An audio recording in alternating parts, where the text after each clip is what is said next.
Welcome to the Publishing Tech Talk podcast series. This session is titled, What Do We Mean by Great UX? And I'm delighted to be joined by Claire Dracott, who is Head of UX and Development at News UK and Director of Global Project UX News Corp. Welcome, Claire. Thank you. Thank you for having me. No problem at all. Actually, it would be really helpful if we kick off with you just sort of explaining a little bit about the role that you currently have over at News. So I am currently the Head of User Experience and Design at News UK. So that basically means that I oversee all of the design discipline that we have. That not only spans one title, it's kind of a few publishing titles. For those who might not be familiar, News UK has a few titles. We have the Times and the Sunday Times, the Sun, and we also have radio products that sit under wireless. So things like TalkSport and Virgin Radio. So you work across all of that portfolio? Yeah, so it's quite a large portfolio. We have lots of designers that sit across them. Each designer mainly works with one title so that they can really focus in on that title, because obviously they're all so different. There are a few of us that work cross titles so that we can really focus on those more agnostic projects, I guess. We hear a lot of talk about a good user experience, and our industry, we've managed to sort of append that to just UX and everything else. It's all the chat, but what do we actually mean by a good user experience? Good question. So for me, a good user experience is when you've really focused in on who the user actually is. That really means that you have that kind of deeper understanding of who they actually are, but you also have that really clear understanding of their wants and needs. So you might really look at what their behaviors are, what they actually need from your service. And that should then help inform what you're actually designing. What makes a good user experience for me is that kind of first point where you actually make sure that something you're designing is really valuable to the user and is something that they're actually going to use.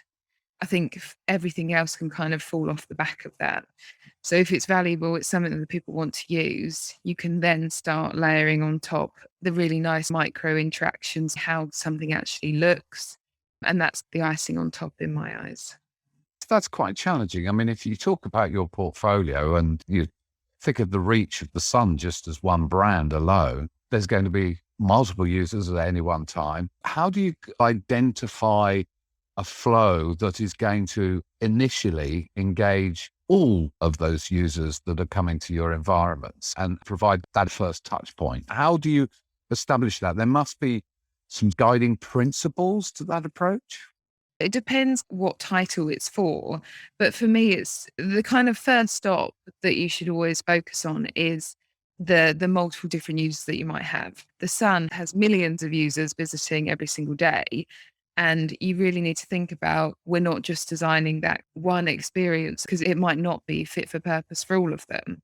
So really understanding who these users are and where they're going to be, maybe what sections they prefer reading, as people have quite strong opinions on what they want to be reading. Some people might prefer to be reading sport. So you might think about maybe different journeys or different copy, different experiences that might sit in different places on the site. So that's one thing we have to really focus on. For me, it is that initial point, thinking about, okay, we've got millions of users coming.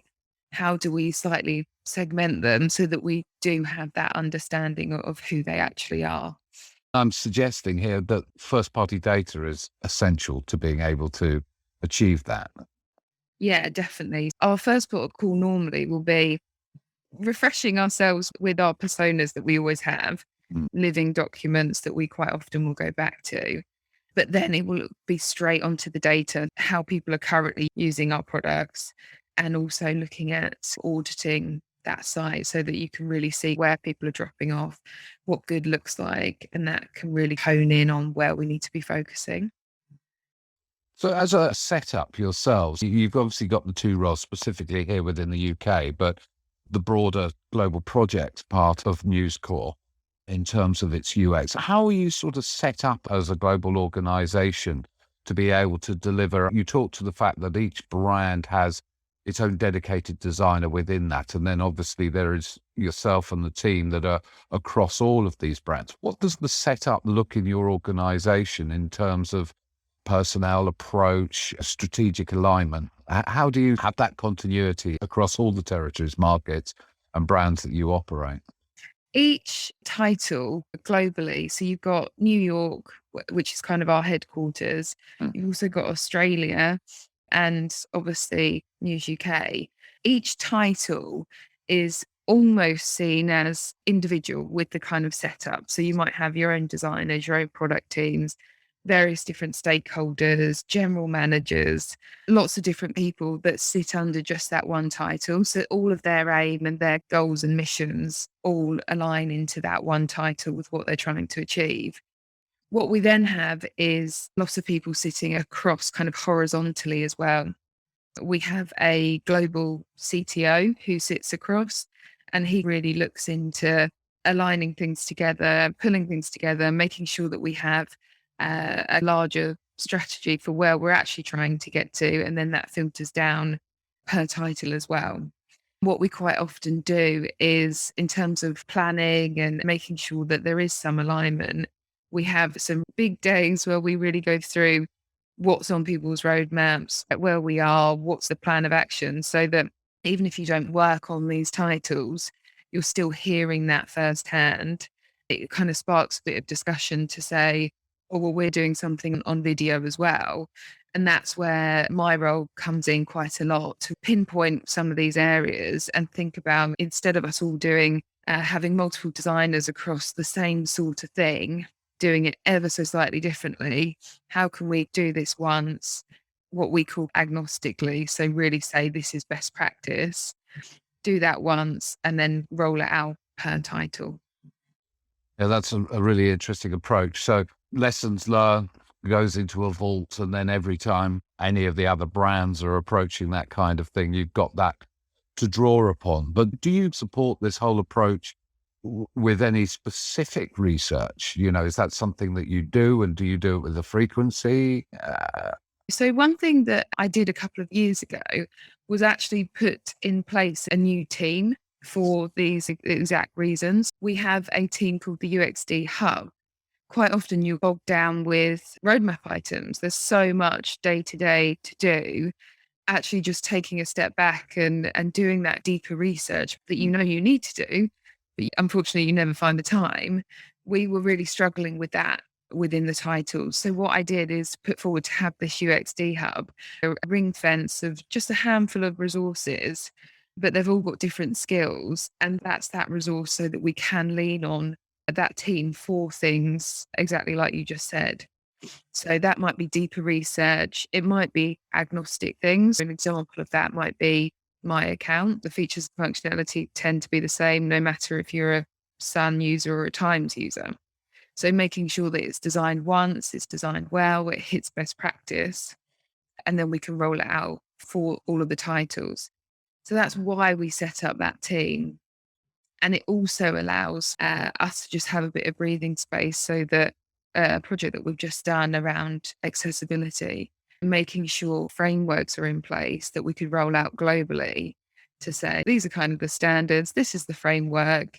Some titles were doing it absolutely fantastically and have done so much on accessibility, others not so much. It's just having a foot up, if you will, so you're not just starting from scratch. That makes absolute sense. If I could draw you back to when you were talking through the process to some degree, you talked about within each individual title that they have their own design team, obviously product, and you referred to stakeholders. One of the things that interests me within an organization, you have significant difference across your brands and the audiences they serve. But ultimately, it's about delivering original content and enabling those users to fully engage with that content and discover content within that environment that is also akin to their interests. With stakeholders, there's often a friction. Ultimately, at the end of the day, as an organization, you're about driving revenues that sustain your business and support what you need to do. There was an approach where the belief was that where you have real estate that you could potentially support commercial inventory on, you should place it and monetize it. And then We recognize through listening to users and their experience that there is a balance between how much you commercialize that environment and the experience you deliver. What frictions exist within the organization, the commercial church and state, the commercial versus the editorial? And also, I think it's fair to say that as publishers over the last few years, we've seen a lot of innovation to reduce that dependency solely on the advertising income and to look to develop other opportunities, whether that's through subscription models, membership models, or whether it's lead generation or e-commerce solutions. There's obviously a lot of practitioners who have vested interest in seeing their particular responsibilities succeed within that environment. How do you manage those frictions and demands of the individual stakeholders?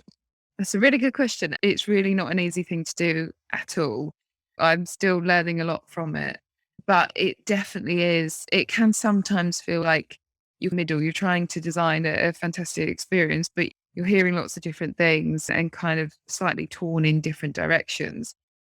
For me and the team, it very much is taking a bit of time, sitting down with these stakeholders and these various different departments and empathizing a little bit with what their goals are and what they're trying to achieve. It's quite often that you would treat them as a user and you might do these stakeholder interviews to actually just get to know them, build that relationship and understand where their head's at, where they need to get to, and most importantly, why. So I'll quite often do that across the multiple departments that we do have. The thing that quite often works is actually getting all of these different stakeholders back together in a room at the same time. So not playing it all back individually, but having people all together, playing back, okay, this is what we've heard from individuals. This is the goals that what everyone needs to achieve.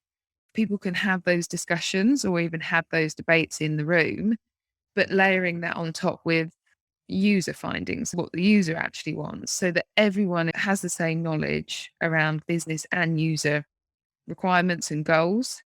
And then it is that leaning on each other, having that discussion. It's almost kind of let it go. Let's see where that discussion goes. And there does have to be a bit of give and take at times. Well, we might be able to do more with the commercial here, and it might have to be the editorial get that buy-in. But I think as long as you have those sessions all together at the same time, everyone hearing the same thing, it often works quite well. Yeah, I can imagine.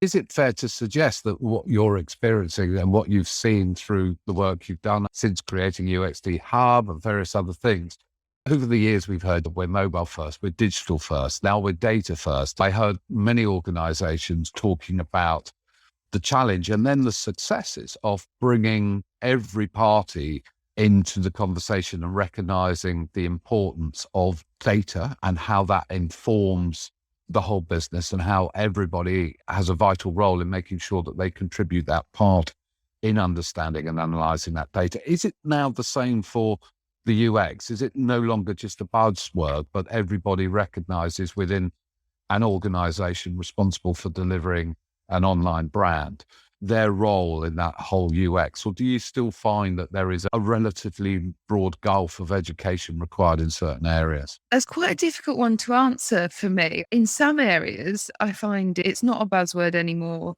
People completely understand it. They respect it. They know exactly what's needed and that you need to be involved from the get-go. So there are some areas of the business that we're almost past that bit where kind of explaining this is why, this is what we need to do. And we're in a really good place. But it's such a big organization and there's so much change all the time. There's new people coming in all the time. It's almost like an endless cycle. It does feel slightly like that at times. So it's quite a tough one. I feel like in some areas we're doing really well. And then in others, I feel like there's still work to do. Sometimes people still feel like it's a buzzword and we're brought in slightly too late to the party. So it's a never ending cycle for me. To sort of pick on that thread, it's fair to say it's been an extraordinary couple of years for everybody. One of the things that we've certainly seen elevated in conversation in these last couple of years is our societal responsibilities. A clear theme that is emerging is around purpose before profit. and also authenticity around brands, not just retail brands that are advertising our environments, but us as voices, and the responsibility we have, certainly within your organization as a news provider, to provide honest, accurate interpretation of the facts. Is this now something that is very much a part of that UX roadmap, also recognizing how, as an organization, you need to feed and help support the desire to represent that authenticity and to be able to provide a platform for multiple voices and representation to be heard and understood? Definitely. I think it's an absolutely huge thing. Trusted news and making sure that it's that detailed news that is factual is so important, particularly from what we've been through the past couple of years. And I've seen that quite a lot. It's always been the case on the Times, but I've seen it accelerate even further over the research that we've done in the last couple of years in terms of the content people are looking for, or how quickly they might receive it, or just the type of information that they really want has been something that's been really strong that's come through in the research. And I think that's even the same on The Sun. The Sun have done some fantastic campaigns and charity work over the last 18 months, which I think has really helped build some loyalty with the journalism and the brand as a whole. Absolutely. If I could move us forward back to delivering that UX and those early points you talked about, those first touch points, that data, and being able to build out that data to understand a user's preference to give them the very best experiences when they're in your environment. Obviously, part of what this series and the week that we're delivering at the Publishing Tech Talk Week is also about helping us best understand the technologies that support our strategies. Yeah. It'd be really good to understand from you where you work with third parties, or if indeed you have any proprietary tech that you've developed because either that tech hasn't been available and you've identified a need, or you feel that it's better in-house. I'd like to sort of understand how important the mix remains with regards to third-party technology supporting those strategies. How important a part is that in your whole process of being able to gather those insights and tune into individual experiences? Third parties are really important. I think they're needed. I think also you have to quite often remember you're not always experts in absolutely everything. You need to lean on other tools or people to sometimes bring things to light a bit. For us, there's quite a lot of third party tools that we use.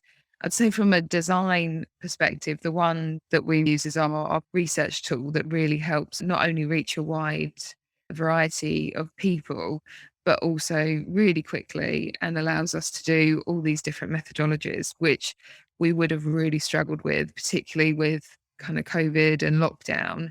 So actually having that kind of in place has been fantastic. And that's obviously a tool in the market that lots of people are using. One of those expressions that's always been used is about listen to your readers. You know, the most important thing you can do as a publisher is listen to your user and take on board that feedback. Is that what you apply that research specifically to do? Yeah, it definitely is. It's slightly twofold. You might have listened to your users. You might have already gone down the standard design process. You might be concepting ideas up, and it might be the more standard research that you might do. So card sorts, usability testing, whatever it might be. And that is listening to users, reacting and iterating on these things. Quite often we'll use these tools as well to do, even at the beginning of that process, when you start thinking about, is the problem statement even correct? Am I doing the right thing? Is this actually what our users want? So that kind of big discovery up front, we use these tools to do that. So it might be ethnographic research where you really need to understand someone's behaviors, or we quite often will run diary studies so that we can see how people are behaving with something. It might even be the current experience, just see how people are behaving with it for 10 days, 2 weeks, whatever it might be. I think really important to what we do to succeed. When you talk about the diary studies and that sort of discovery, is there a safe way to test? Presumably you don't just roll out a whole new approach across a whole brand once you've been able to consume that research and that informs the strategy or endorses a strategy that you're already considering as an approach. What is the next step in that development of the user experience? Is it about a small test with a small group? Is it about particular areas of content that you then apply before rolling out more broadly across the brand? How does that approach work in principle? For us, with diary studies, we did one recently where it was a slightly different experience, but we wanted to see if it was changing behaviors and would kind of change engagement with products. So we ran that diary study over a period of time. When you say over a period of time, it's slightly different in publishing because every day is not the same. You might say 2 weeks and people think, oh, that's great. That's a good length of time. But actually, Saturdays and Sundays in particular, they're very different behaviors. So you're only touching on maybe one, two, if you're lucky, weekends. It's still fairly light. What we tend to do off the back of that is some kind of detailed interviews after that so that we really understand the pain points and issues, things that people loved during their diary study. But then we might also roll that out slightly wider as well. We might get more people to use it over a shorter period of time, but that's where we might iterate, build on what people have said, take on board their feedback. And then one thing that the product guys have been amazing at here is pushing beta studies so that you actually go to an even wider group for an even longer period of time, just so we can have that confidence in what we're doing is the right thing. But we tend to do that for bigger, more meatier projects. So when you go through that and product get behind that, is that a way of proof testing, or do those stakeholders need to come together to sanction that development? So I would always involve those stakeholders along the way. It's really important that they're taken on that journey. The worst thing that can happen is you have a kickoff with them, you understand where their head's at, pain points, you get together a bit of a brief. And then a month or two down the line, you say, ta-da, this is what we've done. I don't think that's the right way to work. They might not have the time to be invested all the way through. Just having that kind of olive branch there, making sure that they're invited, and maybe it's really quick updates or something, but making sure they're taken on this journey is so important so that everyone really backs changes that you're making, particularly if it is something fundamental in the experience. Yeah, no, absolutely. I'm sort of conscious that time's flying. I've got a couple of questions. I mean, a very short, simple question. Are there any major considerations or factors that you need to consider when you're identifying third parties, other than obviously them being fit for purpose to deliver on what you need? Is there a particular approach that you have at News when identifying those third party partners to help deliver on the strategy? We will kind of go out to quite a few people and obviously understand what they offer, how they can meet our needs. But I think one of the big things for me, particularly when it's for the design discipline, is really thinking about the kind of characters within the third party as well, and making sure that it is that kind of partnership. I think that's so important, particularly when you have new starters or you want someone to upskill in these areas. It is quite nice to lean on them occasionally and they bring their expertise, because that is why a lot of them are there. So we should be leaning on each other quite a lot. It's the obvious common sense, isn't it? You need to trust the organization's capabilities and the personnel within to deliver. There's often a plethora of choice for these things. So to finish, I'd like to just ask you about News UK and the global role as well within News Corp. What is it that you believe makes your organization so successful in terms of delivering those ambitions and goals for a greater user experience? What is it that you've done that you think is at the heart of that success?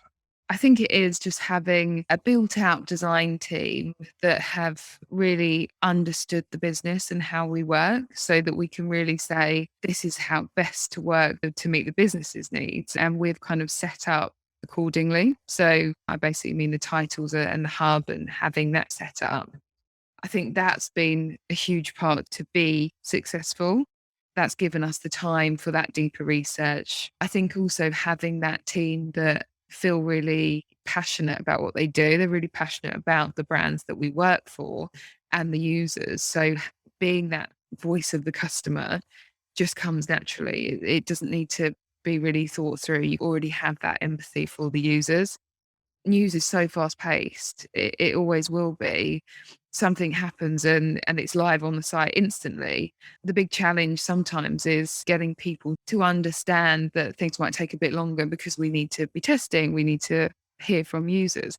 But I think it's having those really clear communications work really well. Yeah, no, absolutely. I'm afraid that's really all the time we've got. Thank you so much for your time and for providing your insights this morning. Claire Dracott, thank you very much. Thank you very much.